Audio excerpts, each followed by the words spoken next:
Assalamualaikum warahmatullahi wabarakatuh. Di sini kami dari kelompok 4 akan menjelaskan tentang desain penelitian deskriptif, teori dan praktiknya dalam sistem informasi. Sebelumnya, izin memperkenalkan diri, saya Ajeng Aprilia Utami dengan NPM 22710200003 dan bersama rekan saya yaitu Alikaya Nasari dengan NPM 227102004, Muhammad Nuril Hakim dengan NPM 22710200205 dan Nola Maroatus Solehah dengan NPM 2271020048.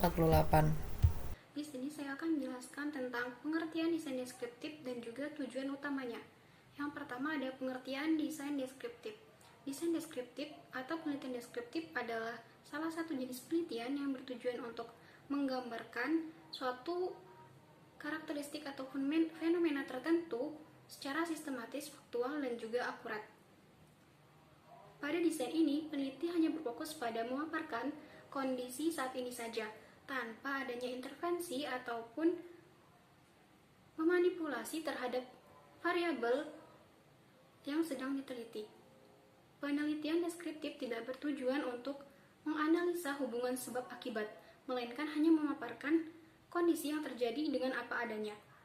Pada penelitian ini, data dikumpulkan secara kuantitatif dan juga kualitatif. Kuantitatif bisa berupa angka dan juga statistik, dan kualitatif bisa berupa narasi dan juga deskripsi. Hal ini bergantung pada pertanyaan penelitian dan juga metode yang digunakan pada saat penelitian.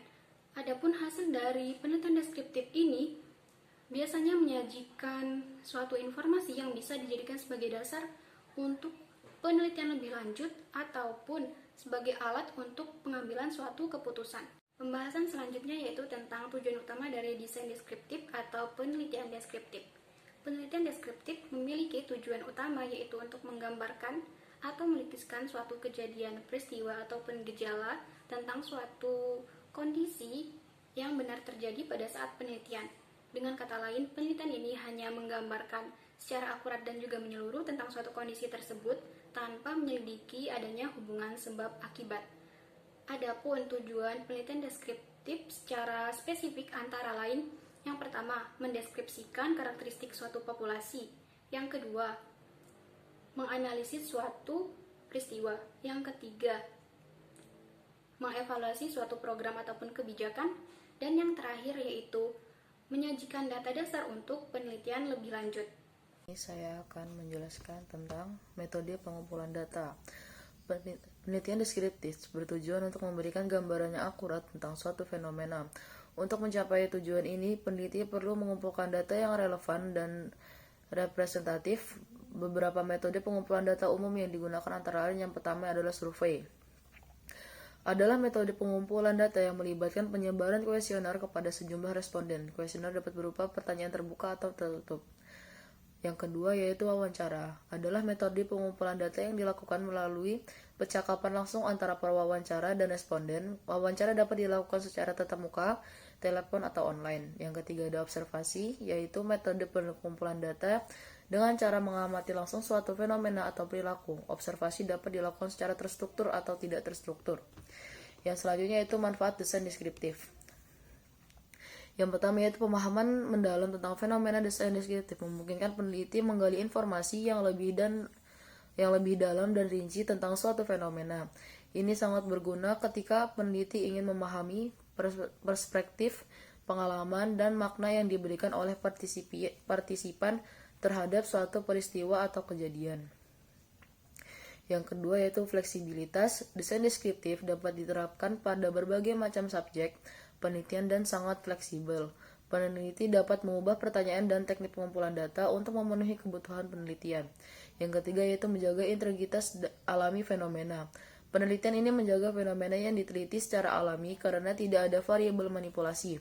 Dengan tidak adanya pengaruh dari luar yang dapat mengubah hasil observasi mereka, peneliti dapat melihat fenomena sebagai mana adanya. Yang keempat yaitu menggambarkan tren dan pola secara akurat. Penelitian ini membantu dalam menemukan pola, tren, atau perbedaan dalam data yang mungkin tidak terlihat dengan cara lain. Oleh karena itu, penelitian ini sesuai untuk studi jangka panjang. Selanjutnya yaitu tentang tantangan desain deskriptif. Yang pertama itu sulit untuk menggeneralisasi hasil karena sampel yang digunakan biasanya terbatas dan tidak terlalu representatif. Yang kedua, potensi adanya bias penelitian. Bias penelitian ini dapat terjadi karena pengaruh pandangan pribadi peneliti terhadap hasil penelitian. Sedangkan bias responden dapat terjadi karena keinginan responden untuk memberikan jawaban yang dianggap sosial yang dapat diterima. Dan yang ketiga yaitu keterbatasan dalam menarik kesimpulan atau sebab akibat. Karena hubungan sebab akibat antara variabel tidak dapat ditentukan dengan menggunakan desain deskriptif. Ini adalah salah satu masalah utama dalam menarik kesimpulan sebab akibat. Hasil penelitian hanya memberikan gambaran tentang fenomena tanpa memberikan penjelasan tentang alasan dibaliknya. Yang selanjutnya adalah studi kasus. Adapun contoh kasus penelitian dalam bidang sistem informasi yang menggunakan desain penelitian deskriptif, yaitu kami mengambil contoh kasusnya dari sebuah jurnal dengan keterangan sebagai berikut. Judulnya yaitu Analysis of the Development of Online Transportation in Indonesia in Era 4.0 with Descriptive Research Methods. Penulisnya oleh Vidya Nurstianingsih, Yardan Wildayana Ridya Putra, dan Wian Hera Herviana. Jurnalnya ini tentang Jurnal Teknologi dan Sistem Informasi Bisnis, volume 4, nomor 1, Januari 2020. Untuk lengkapnya akan dijelaskan oleh Nuril Hakim.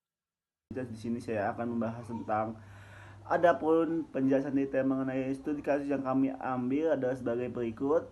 Yang pertama ada pendahuluan. Di pendahuluan itu ada industri transportasi online di Indonesia sedang mengalami perkembangan pesat, terutama dalam konteks era revolusi industri. Di layanan transportasi berbasis aplikasi seperti Gojek, Grab, dan Uber muncul sebagai solusi teknologi transportasi yang efisien di tengah meningkatnya urbanisasi dan kemacetan lalu lintas. Dengan menggunakan teknologi seperti aplikasi seluler, GPS, pengguna dapat dengan mudah dan aman memesan layanan transportasi.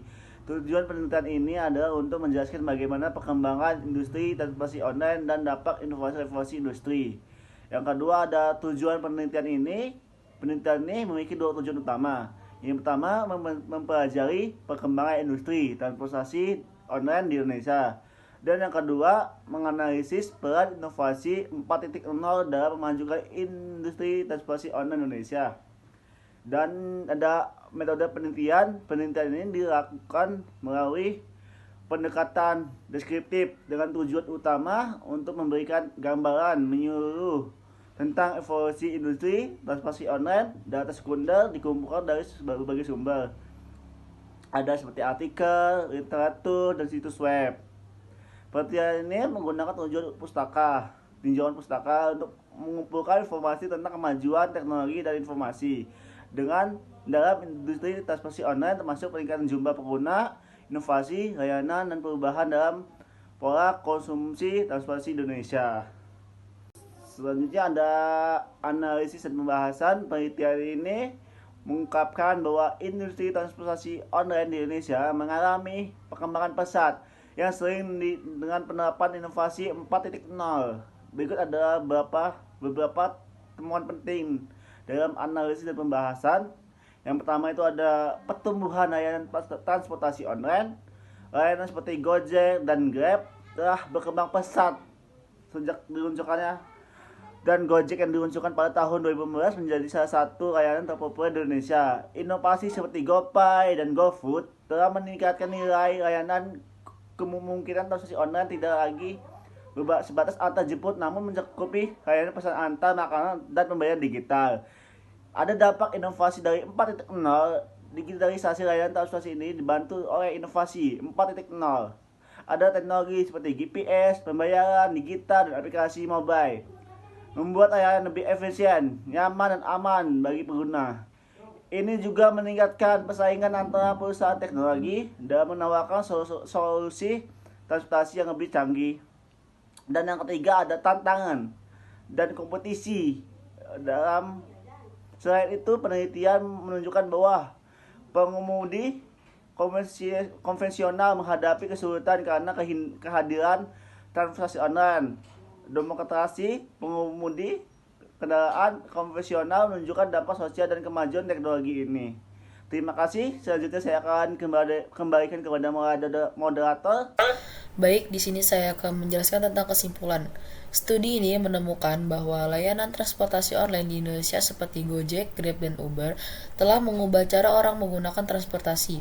Industri ini terus berkembang, menciptakan persaingan yang sehat di antara perusahaan teknologi besar berkat inovasi teknologi yang muncul dalam revolusi industri 4.0. Transportasi online sekarang menjadi opsi utama untuk transportasi kota karena peningkatan efisiensi dan kenyamanan, seperti layanan pengantaran dan pembayaran non-tunai. Oke, mungkin cukup sekian presentasi dari kelompok 4. Apabila ada kurangnya, mohon dimaafkan. Wabillahi taufiq wal hidayah. Wassalamualaikum warahmatullahi wabarakatuh.